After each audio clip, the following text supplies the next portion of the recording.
कुछ हद तक बराबरी 1956 में कानून ने दी, हिंदू कानून ने, लेकिन उसके भी कुछ क्षेत्र थे जो नहीं थे। कुछ क्षेत्र ऐसे थे जिसमें नहीं थी वो बराबरी।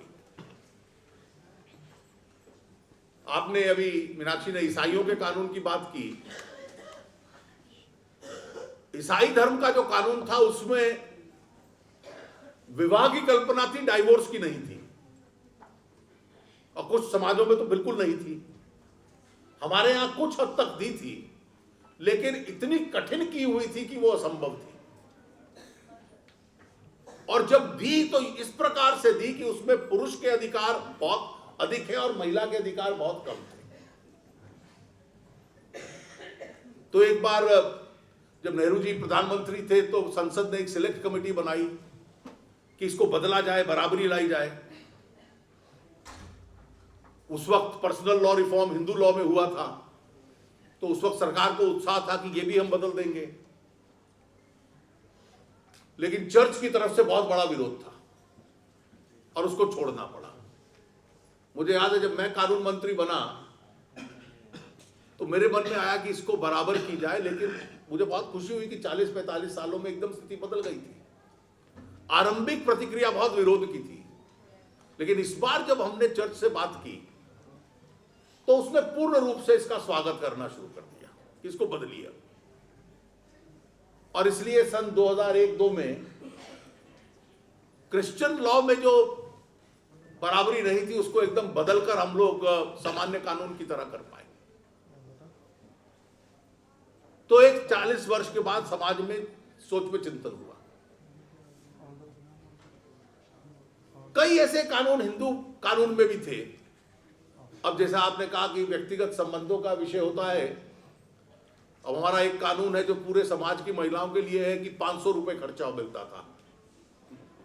अब 500 रुपए में आज क्या गुजारा होगा, तो हमने कहा इसको हटाइए, इसको अनलिमिटेड कीजिए, पुरुष की जितनी आमदनी है उसके मुताबिक होगा। तो सर्वसम्मति से संसद ने स्वीकार कर लिया, कोई उसमें विवाद नहीं था। हाल ही में अभी 2-3 साल पहले, जिसका स्मृति जी ने जिक्र किया कि महिला कर्ता नहीं हो सकती हिंदू परिवार में, उसको बदलने की विषय आया तो वो भी सर्वसम्मति से संसद ने बदल दिया। हो सकती है। अभी भी एक आध क्षेत्र है, मैं गुप्जे साहब से जिक्र कर रहा था, जहां ये समस्या है। क्रिश्चियन लॉ काफी हद तक रिफॉर्म हुआ।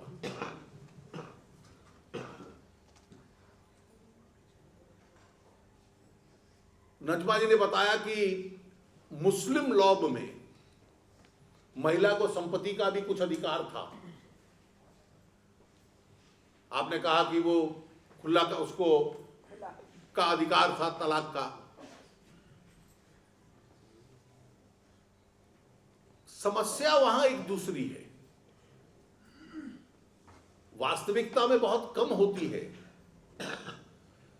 लेकिन परंपरागत कानून को बदलने की जो प्रक्रिया है, जैसे हिंदू लॉ के अंदर एक रिफॉर्म हुआ, क्रिश्चियन लॉ में रिफॉर्म हुआ, इस मुस्लिम लॉ में इस रिफॉर्म की प्रक्रिया बहुत धीमी है। और धीमे के पीछे कई बार डर और सोच ये है, और मैं कई बार इसको गलत मानता हूं क्योंकि ये चिंतन गलत था,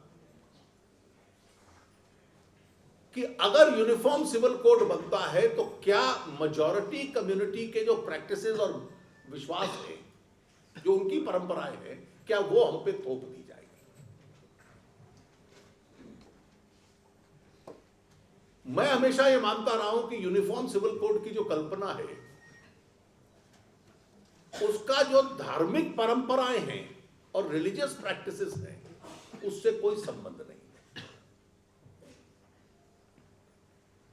किसी भी नागरिक का अधिकार एक विषय होता है, रिलीजियस प्रैक्टिसेस और परंपराएं एक दूसरा विषय होता है। अब आपका जन्म होगा तो कौन सी धार्मिक परंपरा होगी, विवाह किस प्रकार से होगा, आपको जलाया जाएगा या दफनाया जाएगा, ये सब धार्मिक विषय है। इनमें से किसी विषय का संबंध यूनिफॉर्म सिविल कोड से नहीं है। These are rituals. Rituals will always be governed by religious practices. For those who believe in religion, rituals और rites के अंदर, इन परंपराओं के भीतर और जो अधिकार है उसके भीतर एक अलग होता अंतर है। जो अधिकार है आपके कानून में, वो मजहब तय करेगा या वो संविधान तय करेगा। आपका धर्म, आपका विश्वास, आपके रिलीजियस प्रैक्टिसेस और परंपराओं को तय कर सकता है। आपके अधिकार क्या है ये तो कानून तय करेगा, संविधान तय करेगा। और इसलिए वो शायद उसका संबंध केवल उससे था, लेकिन क्योंकि इसकी वजह से एक भय मन में था, तो शायद आज वो दिन अभी भी दूर लगता है जबकि इस प्रकार की स्थिति में हम पहुंच पाए। मैं मानता हूं कि वहां तक अगर पहुंच पाना, अभी प्रयास कर पाना अभी भी कठिन लगता है जिन लोगों को। कम से कम एक बुनियादी तर्क समाज को आज स्वीकार कर लेना चाहिए कि अगर हर मजहब का आज अलग अलग कानून भी है और कुछ समय तक चल सकता है, उन कानूनों के भीतर यह सुधार हो कि वो कानून अपनी परंपरा के आधार पर जहां तक व्यक्ति का अधिकार है, जो आपके अधिकार हैं, मैं धार्मिक परंपराओं की, रिलीजियस रिचुअल्स की बात नहीं कर रहा, केवल अधिकारों की बात कर रहा हूं, वो कम से कम जो संवैधानिक अधिकार हैं, कॉन्स्टिट्यूशनल गारंटीज हैं, उसके अनुकूल है। उनमें भेदभाव, उपमें आपके सम्मान के साथ खिलवाड़, सम्मान के साथ जीवित रह पाने के साथ खिलवाड़, इन चीजों में सुधार हो और ये सुधार आरंभ में हर समुदाय के भीतर में से उभरे। जैसा मैंने आपको अभी उदाहरण दिया कि 40 साल पहले क्रिश्चियन चर्च का एक कंजर्वेटिव एटीट्यूड था और 40 साल के बाद उन्होंने स्वागत किया कि, और उन्होंने कहा कि हम बना के आपको बतलाएंगे कि किस प्रकार से इसमें परिवर्तन किया जा सकता है। उसी प्रकार से जैसे हिंदू कोड बिल आया तो बहुत विरोध था एक वर्ग का, पारित हुआ, लेकिन तब भी HUF वाला रिफॉर्म नहीं हो पाया। लेकिन 40 साल बाद जब आया, 45 साल बाद आया, तो समाज में उसका स्वागत होने लग पड़ा। कुछ क्षेत्रों में अभी भी विरोध था। इसी प्रकार के रिफॉर्म हर वर्ग के भीतर में से उभर कर सामने आए और हर एक को इस बात का विश्वास रहे कि मेरे जो धार्मिक परंपराएं हैं उसका कहीं हनन नहीं होने वाला है। रिलीजियस रिचुअल्स और जो मेरी परंपराएं हैं, अगर मेरा उसमें विश्वास है तो वो चलती रहेंगी। लेकिन जो अधिकार हैं वो ऐसे हों कि पुरुष और महिला के अंदर भेदभाव और महिला के सम्मान के साथ खिलवाड़, ये कम से कम समाज के अंदर अब समाप्त होने आरंभ हो जाए। और मैं चाहूंगा कि आज परिस्थिति समाज में बदल रही है और एक कारण जो अन्याय था, चाहे डोमेस्टिक वायलेंस थी, उसमें एक कारण यह भी था कि संपत्ति और अर्थव्यवस्था के ऊपर और आर्थिक परिस्थिति के ऊपर महिला का नियंत्रण नहीं रहता था। आज कामकाज में महिलाएं आ रही हैं, गेनफुली एम्प्लॉयड हैं और ये अधिकार भी उनके बढ़ते हैं। और एक समय ये भी आएगा कि जिसको हम कहते हैं कि अनिवार्य कुछ कदम उठाकर समाज के अंदर हम इस अधिकार को और आगे और इसको पुख्ता करने का प्रयास करें। ये कल्पना समाज के अंदर आती रहेगी और इसलिए इस सुधार की आवश्यकता है और जिन वर्गों में इस सुधार की अधिक आवश्यकता है वहां जाकर इसका प्रचार वहां की महिलाएं और पुरुषों के बीच में हो और यह भी विश्वास उनके भीतर उठाने की आवश्यकता है कि आपका जो अपने धर्म और मजहब को में विश्वास है और जो उसकी परंपराएं हैं उसके साथ खिलवाड़ करने का किसी का कोई उद्देश्य नहीं है, एक दूसरे के ऊपर कुछ थोपने का उद्देश्य नहीं है, लेकिन कम से कम अपने भीतर के सुधार, इस प्रक्रिया को आप आरंभ करें और सम्मान और बराबरी के साथ, बिना भेदभाव के साथ हर पुरुष और महिला को जीवन का अधिकार हो, ये जो व्यक्तिगत कानून, पर्सनल लॉस का उद्देश्य है, ये उसमें आरंभ हो। और मैं एक विश्वास से एक बात कहूँ, मैं मानता हूं, जो मैंने आरंभ में कहा कि जो कानून बनाते हैं शायद आज भी वोट बैंक जैसी कंपल्शंस की वजह से उनको कई बार कठिनाई होती है। मैं मानता हूं अगर 1947 से लेकर आज तक 63 वर्ष में,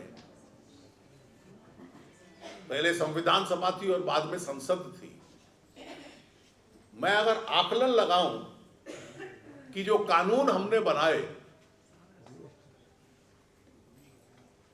अगर कभी इतिहास उनके ऊपर अपना निर्णय दे या अपनी टिप्पणी करे, तो कोई ऐसा कानून हम मानेंगे जो शायद इस संसद को कभी भी बनाना नहीं चाहिए था। कई अच्छे बुरे कानून बने होंगे, और मुझे अगर एक कानून के बारे में कहा जाए कि इस 6 दशकों के युग में से उसको मैं चूज करूं, तो मैं मानता हूं कि शाहबानो के फैसले को रद्द करने के लिए जो कानून राजीव गांधी जी की सरकार लाई थी, शायद इस देश की संसद द्वारा बनाए गए कानूनों में जिस कानून के सामने सबसे बड़ा प्रश्न चिन्ह लग सकता है, वो प्रश्न संसद का काम होता है कि जो कमजोर वर्ग है, जिसके ऊपर अन्याय हुआ है, उसके पक्ष की चिंता करना और उसके पक्ष में कानून बनाना और कदम उठाना। सरकार का भी ये पक्ष है। लेकिन एक महिला जिसको घर से बाहर निकाल दिया जाए, निकालने के बाद वो बेचारी बिना किसी साधन के सड़क के ऊपर हो, और न्यायपालिका कहे कम से कम उसके खर्चे की तो चिंता करो, और संसद कानून बना दे कि ये चिंता उसके खर्चे की नहीं की जाएगी। एक दृष्टि से मैं मानूं, it's the most immoral law ever legislated in India. और वोट बैंक की राजनीति की वजह से अगर ये कानून बनाने वालों का एक पक्ष था, और इसलिए ये हम उम्मीद करें कि तुरंत ये सारे कानून जहां रिफॉर्म की आवश्यकता हो जाएगा, तो इतना सरल नहीं है। इसलिए मैं मानता हूं कि जिस बिरादरी से कुब्जे साहब आए हैं, कम से कम वहां तो वोट बैंक की चिंता नहीं है। वहां तो केवल संविधान का असली अर्थ क्या है उसको लागू करना चिंता है। और एक जो कमजोरी इस देश के न्यायपालिका की रही है कि हर कानून संवैधानिक मान्यताओं के अनुकूल हो, लेकिन अगर पर्सनल लॉ खिलाफ है तो हम अपनी आंखें बंद करने को तैयार हैं। इस परंपरा को कभी ना कभी इस देश की न्यायपालिका भी छोड़ेगी। वो ज्यादा सरल रास्ता है। उस रास्ते में से कोई यूनिफॉर्म सिविल कोड नहीं निकलेगा, लेकिन हर पर्सनल लॉ को जो संवैधानिक अधिकार हैं उसके अनुकूल बनना पड़ेगा। इसका प्रयास हम लोगों को करना चाहिए। वो भी अपने आप में समाज के लिए अच्छा पर्याप्त कदम होगा। कई बार हम लोगों ने भारतीय जनता पार्टी में भी इन विषयों को लेकर अपनी राष्ट्रीय कार्य समिति में प्रस्ताव पारित किए हैं। मैं चाहूंगा कि स्मृति जी उनको पार्टी कार्यालय से ले। पिछले 20-25 सालों में कम से कम 2 ऐसे अवसर आए हैं जब पार्टी के स्टेटमेंट्स और प्रस्ताव इस आधार पर आए हैं। और इस विषय के ऊपर आप लोग देश भर में जो अपनी वर्कशॉप्स करें या ऐसे चिंतन करें, इस बहस को आगे बढ़ाएं, और जो आपकी सोच चिंतन इसमें से निकले, और महिला जो हर वर्ग की हो उनकी चिंतन में से निकले, तो इस बहस को आप आगे बढ़ाएं। और मैं मानता हूं कि आज भी ये मानना कि इसमें कोई सुधार नहीं हुआ अपने आप में उचित नहीं होगा। काफ़ी परिवर्तन इसमें आया है, लेकिन अभी काफ़ी परिवर्तन इसमें और लाने की आवश्यकता है। उस दिशा में हम लोग चलें। मैं एक बार फिर आपका को बधाई देता हूं कि ये पहल आपने की और हम लोगों को यहाँ पर अपने विचार